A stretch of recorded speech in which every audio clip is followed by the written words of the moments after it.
असल्यामुळे हे तुम्ही पिटपाट करून टाका. राहिला आउटपुट साईडचा प्रश्न. हे बघा, आज आपण आहे ना, कालपर्यंत आपण मेमरी इंटरफेसिंग शिकलो. आज आपण शिकणार आहोत number of devices can connect to 8051, ज्यालाच आपण इंटरफेसिंग म्हणतो. तर याच्यामध्ये नंबर ऑफ डिव्हाइसेस तुम्ही इंटरफेस करू शकता. जसं एलईडी आहे, एलईडी डिस्प्ले आहे, एलसीडी डिस्प्ले आहे, 7 सेगमेंट डिस्प्ले आहे, स्टेपर मोटर आहे, डीसी मोटर आहे, खूप सारे डिव्हाइसेस. एडीसी आहे, टॅग आहे, नंतर तुमचा टेम्परेचर कंट्रोल सिस्टीम आहे, ट्रॅफिक कंट्रोल सिस्टीम आहे, वॉटर लेवल कंट्रोल सिस्टीम आहे. So many applications are there आणि all applications can connect to 8051. पण मग इंटरफेसिंग म्हणजे काय? जे काय तुम्ही डिव्हाइस कनेक्ट करणार आहात एक्सटर्नली टू 8051, त्याचा प्रोग्राम तुम्हाला 8051ला द्यावा लागतो. म्हणजे इनडायरेक्टली असं लक्षात ठेवा, जे डिव्हाइस तुम्ही कनेक्ट करणार आहात एक्सटर्नली ते कोण कंट्रोल करणार आहे? 8051. पण मग ते how to control that device through 8051, तर त्यासाठी तुम्हाला प्रोग्राम देणं गरजेचं आहे. ठीक आहे. जर तुम्ही प्रोग्राम दिला तर त्या प्रोग्राम थ्रू तुमचं डिव्हाइस काय होणार आहे? कंट्रोल होणार आहे. त्यापैकी पहिला आपण घेतोय तुमचा एलईडी सिंगल एलईडी आपण काय केलंय? इंटरफेस केलाय 8051ला. त्याच्यामध्ये ही तुमची जी डायग्राम आहे ही इंटरफेसिंगची डायग्राम आहे. तुम्हाला पेपरला इंटरफेसिंगची डायग्राम विथ प्रोग्राम आणि त्याच्या कमेंट्स पण तुम्हाला लिहिणं आवश्यक आहे, तरच मार्क मिळतात. आणि एक इंटरफेसिंगचा प्रोग्राम असं सिंपल असेल तर 4 मार्काला येतो, आणि जर लेंथी आणि थोडासा डिफिकल्ट असेल तर 6 ते 8 मार्काला येऊ शकतो. ठीक आहे. आता याच्यामध्ये बघा, इंटरफेसिंग डायग्राम मध्ये हा जो पोर्शन आहे हा इनपुट साइड आहे सगळी 8051ची. त्याच्यामध्ये आपण क्रिस्टल ऑसिलेटर कनेक्ट केलंय, हे इनबिल्ट आहे, हे काय आपण एक्सटर्नली कनेक्ट केलेलं नाही. ही इनपुट साइड आहे, ही तुमची आउटपुट साइड आहे. इनपुट साइड ही तुमची फिक्स आहे, ह्याच्यामध्ये काही चेंजेस करायचे नाहीये तुम्हाला. हे ॲज इट इज ड्रॉ करायचे. जेव्हा जेव्हा इंटरफेसिंगची डायग्राम ड्रॉ करायला येईल त्या वेळेस तुम्हाला ही साइड फिक्स करायची आहे. फक्त ही आउटपुट साइड तुमची काय होणार? As per the application, as per the requirement ती काय होणार आहे? चेंज होत जाणार आहे. ठीक आहे. मग आता ह्याच्यामध्ये इनपुट साइडला काय काय आहे?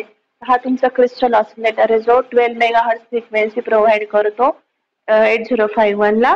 पण इट इज इनबिल्ट, म्हणजे ऑसिलेटर जो आहे तो इनबिल्ट असल्यामुळं आपण तो काही एक्सटर्नली कनेक्ट केलेला नाहीये, आणि तो 12 megahertz frequency by default provide करत राहतो each and every operation for 8051.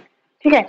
नंतर आहे हा तुमचा +5 व्होल्ट सप्लाय, तो कंपल्सरी तुम्हाला द्यावाच लागतो. आयसी ला +5 व्होल्ट सप्लाय द्यावा लागतो. आणि हा ईए म्हणजे एनेबल इनपुट आहे, म्हणजे जेव्हा तुम्हाला स्टार्ट करायचंय तेव्हा एनेबल करावं लागेल. आणि हा तुमचा आरएसटी म्हणजे रिसेट इनपुट आहे. आणि ह्याच्यामध्ये तुमचा स्विच कनेक्ट केला म्हणजे हा स्विच काय करेल? ऑन झाला तर ईए ला कनेक्ट होईल, ऑफ झाला तर कशाला कनेक्ट होईल? रिसेटला कनेक्ट होईल. तर हा पोर्शन फिक्स असल्यामुळे हे तुम्ही पिटपाट करून टाका. राहिला आउटपुट साईडचा प्रश्न. इथं आपल्याला सिंगल एलईडी काय करायचंय? कनेक्ट करायचंय.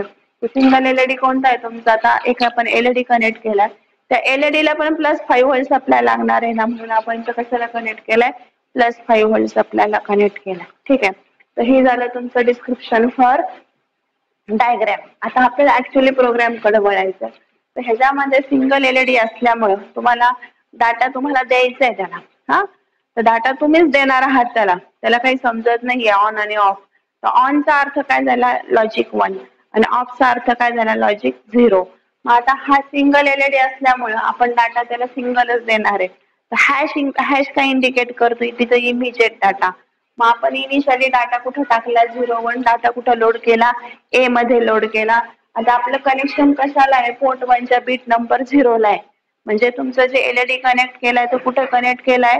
पोर्ट 1 ला कनेक्ट केलेला आहे. ठीक आहे. म्हणून आपण ए टू कुठं गेला? तो डाटा तुमचा पोर्ट 1 ला गेला. आता कॉल डिले.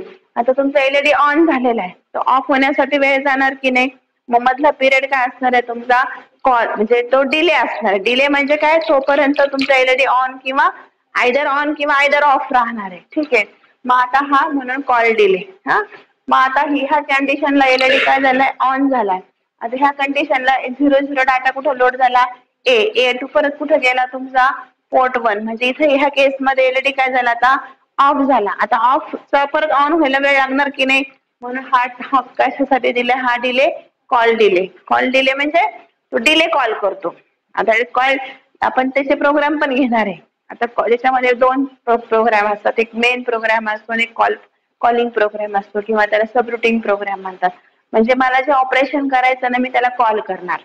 समजा मला एखाद्या व्यक्तीला बोलवायचं एखाद्या पर्टिक्युलर कामासाठी, तर मी त्या व्यक्तीला बोलवणार ना, ते काम झालं की तो त्याच्या परत ओरिजिनल प्लेसला जाऊन बसणार. तसंच इथं आपल्याला नाही का कॉलिंग करावं लागतं.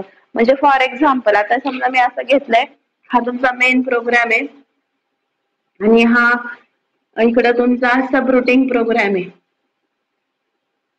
सबरुटीन प्रोग्राम म्हणजे काय, मी हे प्रोग्राम इथपर्यंत आले, इथं मी कॉल केलं. कॉल काय केलं, ह्या सबरुटीन समजा इथं काहीतरी इथं तुम्ही ऍड्रेस द्या, समजा 0001H. तर मी ह्या ऍड्रेसला काय करणार, इथं कॉल करणार. एक्झाम्पल सांगते मी तुम्हाला. हे कॉल केलं म्हणजे हा इथं येणार. इथं जे काही ऑपरेशन तुम्ही त्याला दिलेले इथं सांगितले करायला, ते ऑपरेशन इथं कॉल करून तो काय करणार, परफॉर्म करणार. आणि जेव्हा ते ऑपरेशन होईल परत तो काय जाणार, त्याच्या जागेवर जाऊन बसणार. त्याला म्हणायचं कॉल करणे. तर इथं आपण डिले कॉल करतो. डिले म्हणजे आता आपल्याला डिले दिला नाही आपण ऍक्च्युली तर डिले जर दिला ना, डिले किती वेळा तुम्हाला ऑन ठेवायची कंडिशन, किती वेळा ऑफ ठेवायची, त्याला म्हणायचं डिले. समजा मला एलईडी ऑन केलाय 5 सेकंदासाठी, ऑफ ठेवायचा आहे 5 सेकंदासाठी, तर मग डिले कितीचा देणार, 5 सेकंदाचा. येते का लक्षात? समजा मला एलईडी 1 मिनिटासाठी ऑन ठेवायचं, 1 मिनिटासाठी ऑफ ठेवायचा आहे, तर मी डिले कितीचा देणार, 1 मिनिटाचा देणार. मग तो डिले साठीचा प्रोग्राम वेगळा आहे. पण आता सध्या तुम्हाला सिंपल प्रोग्रामिंग आहे, त्याच्यामुळे आपण मी सबरुटीन प्रोग्राम पण तुम्हाला सांगेल. पण आता एवढंच लक्षात ठेवा, हा डाटा तुम्ही ऑन करण्यासाठी डाटा दिला पोर्टला आणि तो मग कॉल डिले, मग ऑफ साठी पण डाटा दिला आणि प्रोग्राम स्टॉप झाला. आणि ही लूप आहे म्हणजे तो कंटिन्युअस ऑन ऑफ करत राहणार. जर तुम्हाला ही प्रोसिजर एकदाच करायची असेल, एकदाच ऑन एकदाच ऑफ करायचं असेल, तर हे लूप द्यायची गरज नाही, ते एकदाच ऑपरेशन परफॉर्म करणार. ओके, समजलं? ओके.